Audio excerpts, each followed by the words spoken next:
కానీ ప్రజలు ఎన్నుకున్నది మాకేదో చేస్తారు అని, కానీ ఇక్కడ రాజకీయ నాయకులు కొట్టుకోవడానికే సరిపోతుంది కదా సార్. కొట్టుకుంటే పర్లేదు, దోసుకోవడానికి అని చెప్పు. కొట్టుకుంటే కొట్టుకుంటే ఆడికి రక్తం వస్తుంది, ఇడికి రక్తం వస్తుంది, మాదేం పోతుంది.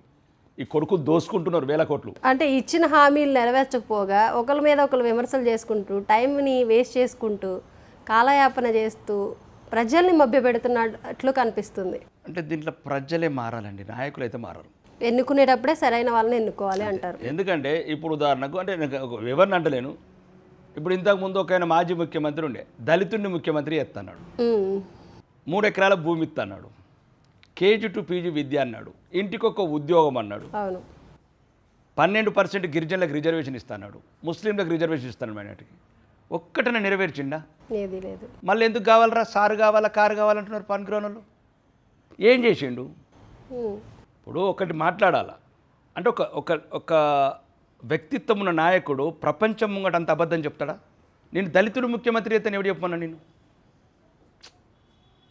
నేను చూసి ప్రపంచమంతా ముక్కు నేలేసుకుంటుంది. అబద్ధం మాడితే కేసీఆర్ లెక్క ఆడాల. ఇప్పుడు ఇది రాజకీయాల ఒక నాయకుడిగా నేను మాట్లాడట్లేదు, ఒక సామాన్య పౌరుడుగా మాట్లాడుతుంది. నిన్ను ఎవరు అన్నారు అసలు? దళితుడిని ముఖ్యమంత్రి చేస్తాను ఎవరైనా అన్నాడా? దళితులను మోసం చేసినావు, మళ్ళీ దళిత బంధాన్ని పెట్టి ఈయనకే పాలాభిషేకం చేస్తున్నారు. ఇదొక జాతి. అంటే నేనేమంటున్నానంటే, ఇప్పుడు ఉదాహరణకి ఇప్పుడున్న ప్రస్తుత ముఖ్యమంత్రి ఉన్నాడు రేవంత్ రెడ్డి గారు, కాంగ్రెస్ ప్రభుత్వం ఏమన్నారు? డిసెంబర్ 9 నాడు ఆగండి, మేము ప్రభుత్వం వస్తున్నాము, అది ఏమంటారు, పెన్షన్ మహిళలకు, పెన్షన్ ముసలోళ్ళకు, అబ్బాలకు, ఇట్లా వాళ్ళకు ఒక్క నెల ఆగండి, 4000 తీసుకోండి, ఇప్పుడు 2000 అని. ఒక్కడే నెల ఆగండి, మీకు 4000 వేస్తున్నాం. మరి 22 నెలలు అయింది, 4000 లేదు, మళ్ళీ ఎలక్షన్ 6000 అంటాడు.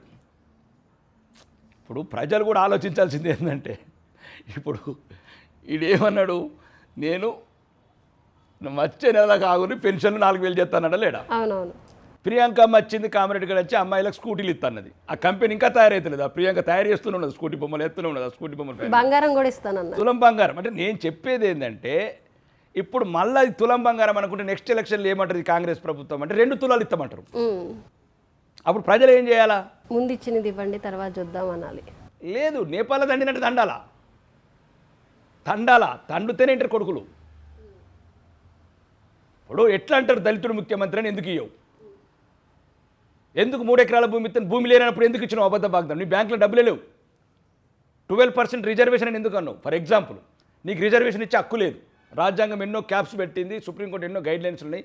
ఎవడవు నువ్వు అసలు ఇంత ప్రజల్ని మోసం చేయడానికి? ఇంత 21 సెంచరీలో ఇంత చదువుకున్న యువత, ఇంత సమాజం పురోగమిస్తున్నది, ఈ టైంలో ఇంత అబద్ధాలు ఆడతారా? లేకపోతే మళ్ళీ ఎలక్షన్ 6 ఎకరాలు ఇస్తామంటారు, మళ్ళీ 8000 పెన్షన్ అని ఒకడు అంటాడు. అంటే నేను అనేది ఏంటంటే, ఇంక వీళ్ళు మారరు, మీరు మారుండ్రి. ప్రజలనే మారమని చెప్తున్నారు మీరు. లేకపోతే గిట్టిన కులం అనుకుంటోకోడు, మతం అనుకుంటోకోడు, ప్రాంతం అనుకుంటోకోడు, పార్టీ అనుకుంటోకోడు. మీ పిల్లల హాస్టల్లో కోకుండ్రి, మీ పిల్లల స్కూళ్ళు చూడకుండ్రి, మీ పిల్లలకు ఉద్యోగాలు చూడకుండ్రి, ఉస్మానియా యూనివర్సిటీలో ఎన్ని అవస్థలు పడుతుందో చూడకండి. అంటే మీరే కదా గవర్నమెంట్ హాస్పిటల్, గవర్నమెంట్ హాస్పిటల్ ఎక్కడైనా మనం కాలు పెట్టే విధానం ఉంటుందా? లేదు సార్, నిజంగా. ఒక హాస్పిటల్ కట్టారు, అది పెట్టిర్రు, అది నడుస్తున్నది ఒకటి తాబేల్లాగా. ఒక 4 కడుతున్నారు, అవి 15-11 ఏళ్ళ నుంచి 30 లక్షల కోట్లు పోయినాయి తప్ప 4 హాస్పిటల్ కాలేదు. మరి మొత్తం అందరికీ గేటెడ్ కమ్యూనిటీలో వీళ్ళు వచ్చినాయి రాజకీయ నాయకులకు.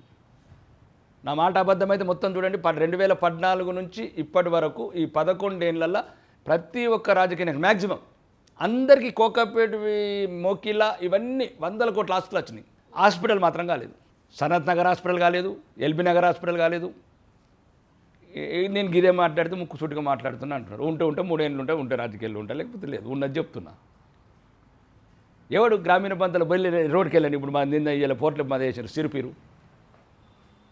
సిరుపూర్ అది ఊరు ఉన్నది ఒకటి మా దగ్గర, సిరుపూరు అన్నారమని. నడుమెత్తులు లొందలు ఒక 30 సార్లు కాలు పట్టుకుంటుంది మంత్రుల దగ్గర. రోడ్లు రిపేర్ చేయండి, అది చేయండి. ఈయనేమో ఇక 4th సీట్ అంటాడు, భారత్ ఫ్యూచర్ సీట్ అంటాడు. ఈయన ఇప్పుడు కొత్తగా వచ్చినైనా, ఇంతకుముందు ఒకటి బంగారు తెలంగాణ, ఇప్పుడు అన్నాడేమో వజ్రాల తెలంగాణ అంటున్నాడు. నిరుద్యోగులేమో రోడ్ల మీద రక్తం అమ్ముకుంటున్నారు, కిడ్నీలు అమ్ముకుంటున్నారు. ఆ పాప మూసుకుని పోతుంది కొడుకులకు. అశోక్ నగర్ చౌరస్తాలలో పొద్దున్న 4 గంటలకు లేచి కళ్ళు అరిగిపెట్టి చదువుకుంటున్నారు. 40 ఏళ్ళు వచ్చిన ఒకటి బట్టతలు వస్తున్నది, కండ్లద్దాలు వస్తున్నది, తప్ప ఉద్యోగం వస్తలేదు. పిల్లనిత్తలేరు వీళ్ళకు. ఈడేమో 60 ఏళ్ళు కాగానే వేస్తాడు వీడికి. 61, 62, 63, అప్పటికే 35 ఏళ్ళ దాకా సంపాదించి ఇప్పుడు ప్రభుత్వ ఉద్యోగి అంటే ఏంటండి, ఒక 33 ఏళ్ళు ఆయన గౌరవంగా ఉద్యోగం చేసిండు. చేయగానే ఏమిటి అంత లోపల అతని కుటుంబ బాధ్యతలు కావచ్చు, పిల్లల చదువులు కావచ్చు, ఏదన్నా ఇంకా పిల్లల పెళ్ళిళ్ళు కావచ్చు, అన్నీ అయిపోతాయి. ఆ టైంలో మళ్ళీ ఎక్స్టెన్షన్ ఎందుకండి వీళ్ళకు?